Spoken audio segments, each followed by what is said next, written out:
السلام علیکم ناظرین، امید ہے آپ خیریت سے ہوں گے۔ ناظرین، آپ کے علم میں ہوگا ارشد شریف پاکستان کے مایہ ناز بولڈ انویسٹیگیٹو جرنلسٹ تھے، اور کل سے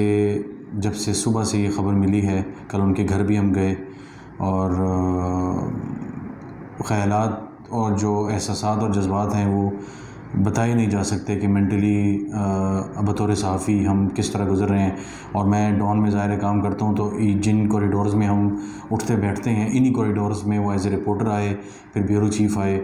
اور اس کے بعد پھر وہ ظاہر دنیا کے بیورو چیف، پھر 92 کے بیورو چیف، اور فائنلی پھر وہ ایئر وائی کے بیورو چیف، اور پھر وہ اینکر سینئر بن گئے، اور پھر اس کے بعد کامیابی جو ہے وہ انہیں ان کے قدم ہی چومے ہیں۔ تو آج ہم تھوڑا سا ڈسکشن کریں گے کہ ان کے پیچھے کون تھا، اور یہ پاکستان سے کس طرح گئے، اور کینیا میں یہ کیا کر رہے تھے، اور اس کے پیچھے جو محرکات ہیں یہ کیا ہیں۔ اور آج عمران خان نے اپنی تقریر میں بھی کچھ اشارے ذکر کیے کہ انہوں نے ارشد شریف کو کچھ بتایا تھا، تو آج ہم اس پہ تھوڑا سا بحث کریں گے۔ تو ہماری کل کچھ لوگوں سے جو ارشد شریف صاحب کے قریبی تھے ان سے ملاقات ہوئی، گپ شپ ہوئی، تو ہر آنکھ اشکبار تھی۔ تو کچھ تفصیلات جو سامنے آئی ہیں گپ شپ میں وہ یہ تھیں کہ ارشد شریف صاحب جب یہاں پاکستان میں تھے، اور آج عمران خان نے اس کا عندیہ بھی دے دی ہے، اور وہ یہ کہہ رہے تھے کہ میں نے ارشد شریف کو کہا کہ تم نکل جاؤ، یہ تمہیں مار دیں گے، اور وہ رکا رہا۔ اس کے بعد دوبارہ میں نے اسے کہا کہ نکل جاؤ، میرے پاس اطلاعات میرے بارے میں بھی ہیں، لیکن تم نکل جاؤ کیونکہ یہ تمہیں نہیں چھوڑیں گے۔ تو کہتے ہیں اس کے بعد پھر ارشد شریف کو جانا پڑا، اور ان کے جانے سے کچھ دن پہلے تقریباً 11 اگست کی بات ہے کہ 8 اگست کی بات ہے کہ ان کے حوالے سے ایک جو تھا کہ ٹی ٹی پی افغانستان سے جو ہے، جو وہ ہیں دہشت گرد ہیں، وہ ان کو مارنے کے لیے آ گئے ہیں، اور ان خبروں میں کافی حد تک صداقت بھی تھی۔ تو اس کے بعد جو ہے انہوں نے باقاعدہ طور پہ ملک چھوڑنے کا فیصلہ کیا، اور وہ پشاور ایئرپورٹ سے خاموشی سے خفیہ طریقے سے ایک قسم کے نکل گئے۔ بہرحال جب وہ چلے گئے تو اس کے بعد یہ ہوا کہ وہ دبئی چلے گئے، اور اس کے کچھ عرصے بعد دبئی کی حکومت نے ان سے ریکویسٹ کی کہ پاکستان کی حکومت نے ہمیں یہ کہا ہے کہ اس صحافی کو ملک واپس بھیجا جائے اور اس کو وہاں سٹے نہ کرنے دیا جائے۔ ظاہر ہے وہ یہ چاہتے تھے کہ جو انہوں نے یہاں صحافیوں کے ساتھ کیا ہے، جس طرح عمران ریاض کے ساتھ ہوا، جس طرح باقی صحافیوں کے ساتھ ہم نے دیکھا جو کچھ ہوا، ایاز امیر کو چپیڑیں لگائی گئی، پھر ہم نے دیکھا اعظم سوادی وغیرہ کے ساتھ کیا سلوک ہوا کہ جنہوں نے تھوڑی سی سخت زبان استعمال کی، تو اور ارشد شریف تو بہت زیادہ بولڈ اور انتہائی سخت زبان استعمال کرتے تھے۔ ان کے یوٹیوب کے ویلاگز آپ دیکھ لیں آخری دنوں میں، انہوں نے کبھی بھی جو ہے کمپرومائز نہیں کیا اپنے چیزوں کے حوالے سے، کانٹینٹ کے حوالے سے، بڑے بولڈ جو ہے نا وہ تھے، اور فوج کے بڑے قریب بھی رہے تھے ایک زمانے میں، تو کانفیڈنس بہت زیادہ تھا انہیں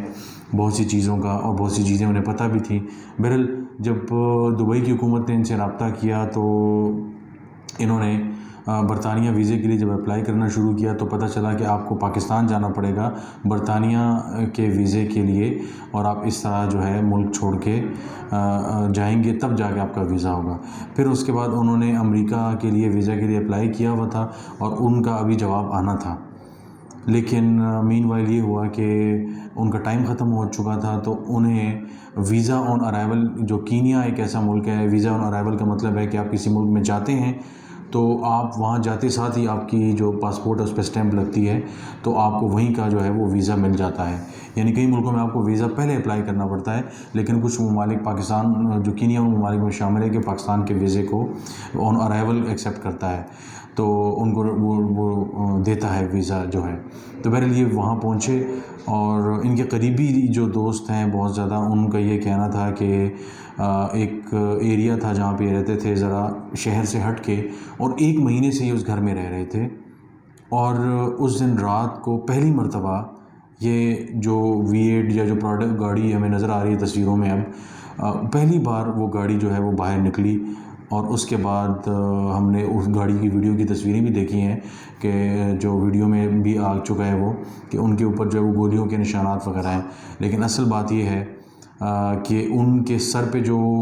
جو گولی کا نشان ہے اس سے پتہ چلتا ہے کہ وہ یا تو سنائپر کا شاٹ ہے یا ان کے سر کے اوپر یا سر کے قریب ان کو جو ہے وہ گولی جو ہے وہ ماری گئی ہے، جس سے ان کا سر جو ہے مکمل طور پہ پھٹ گیا اور بارود اندر جا کے جو ہے ان کا جسم تصویر میں نظر آتا ہے پھول جاتا ہے۔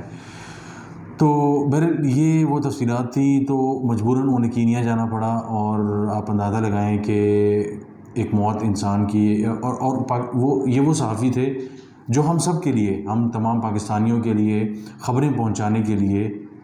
باقاعدہ طور پہ وہ چھپ کے جو ہے وہ ویلاگز بناتے تھے، اور انہوں نے جو کوشش کی کہ ہم تک معلومات پہنچ سکی، ہمارے لیے وہ چھپ کے زندہ رہ رہے تھے، اور انہیں اس بات کا پتہ تھا۔ اور یہ ایک لاسٹ کچھ عرصہ پہلے انہوں نے ویڈیو میں بھی ذکر کیا، ایک یوٹیوبر نے ان سے پوچھا کہ آپ کا نمبر ہے، تو انہوں نے کہا کہ جی جو رات قبر میں ہے وہ باہر نہیں ہے، لہٰذا سب کی باری آنی ہے، اور آخرکار ان کی بھی باری آ گئی۔ ان کا جثہ خاکی جو ہے وہ رات کو 1 بجے کے